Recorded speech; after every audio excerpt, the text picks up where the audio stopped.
Subscribe to the Artie Lang Uncensored podcast at artiequitter.com. We should talk about the Cubbies. We should. We got to give Dan a little voice here. It's very special. As a baseball fan who bonded with his dad when I was a kid and, of course, became an adult and stopped acting like that. I'm envious of Dan because I haven't felt about baseball the way he clearly does in a long time, and it's great to have that. But he hasn't moved on because he hasn't won. When you win, you move on. He hasn't moved on. So this year, the first year, the Cubs are even in the World Series since 1945. They haven't won a World Series since 1908. That's 108 years ago.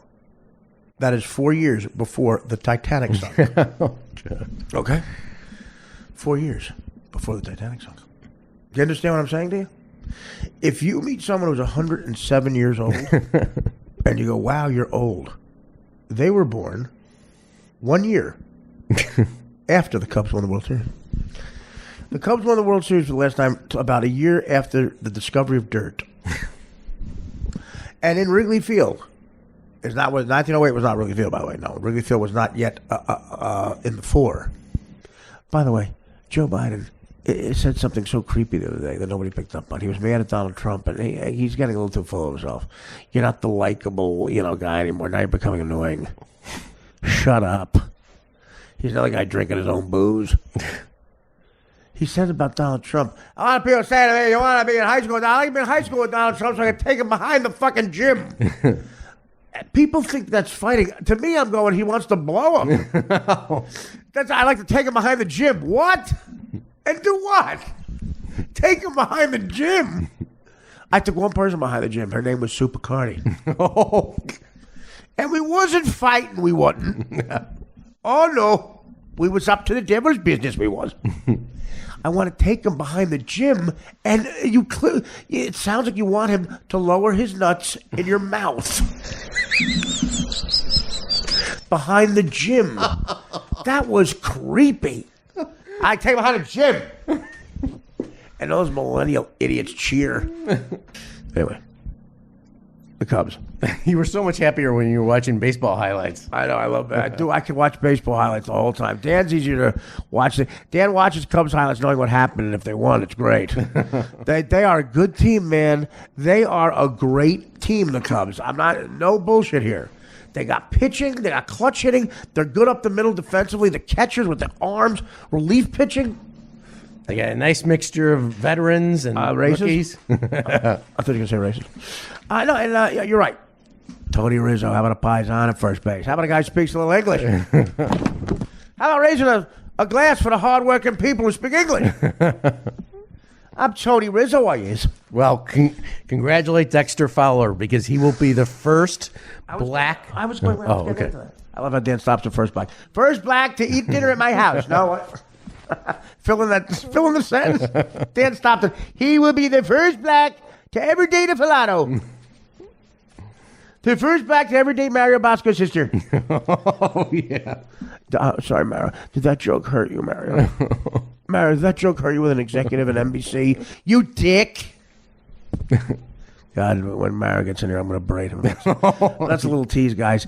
When Mario gets in here, I'm going to berate him about something. And you're going to love it. You're going to love it. We're going to put the microphone where he can't reach it. And we're going to put little nubs on the wall like a mountain climbing thing.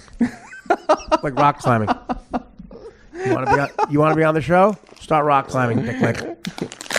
Start climbing, Dick Lick McGee. All right, Dan. What is Derek Fowler? First black guy what? He'll be the first black player to ever play for the Cubs in the World Series. Unbelievable. You know why that is? Last World Series, 1945. Hank Greenberg, the Jew.